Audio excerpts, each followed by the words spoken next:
If you guess that the really cool scar looks a lot like Tony Stark's funeral wreath from Endgame, you guessed correctly. And with that, we will begin the story behind Kate's psyche and menacing part the first, or the Kate before the shrapnel and the cave.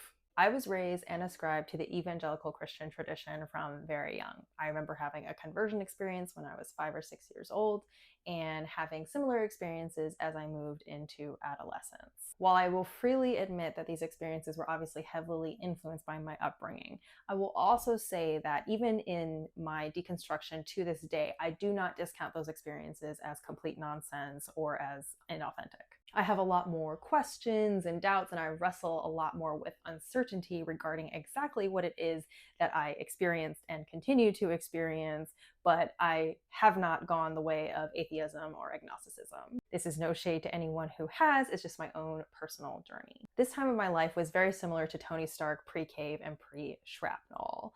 While fairly confident, maybe to the point of arrogant about how the world worked, he's also fairly innocent. He has no idea that his weapons and his weapons company are being used for the evil that Obadiah Stane is using them for. Likewise, I was very unaware of how my evangelical traditions and beliefs could be so harmful, not only to myself, but many, many, many others. This doesn't mean that I had no doubts. I was never willing to take a hard line with the LGBTQ plus community, as evangelical Christianity would have you do. And I also very much rejected the tenets of gender roles, especially for the roles of women in evangelical Christianity. As far as how my upbringing and my belief system early on influences my work and life now, even in the midst of deconstruction/reconstruction, I am still very much an idealist. I do believe change is possible, and I do believe one person can affect great change. And I very much ascribe to the teachings of Jesus when it comes to the marginalized. The trio of parables, the lost coin, the lost sheep, and the prodigal son, are my absolute favorites.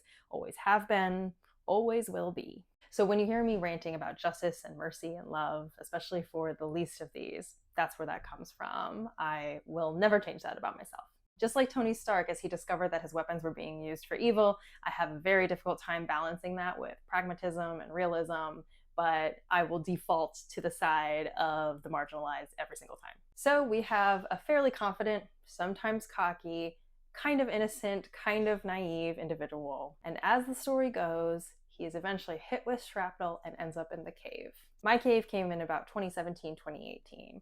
It was a pivotal moment, not only for my faith, but my beliefs about humanity in general, and it unfortunately involved almost every kind of abuse that you can imagine. That will be in part the second. Thanks for coming on this journey with me, and stay tuned.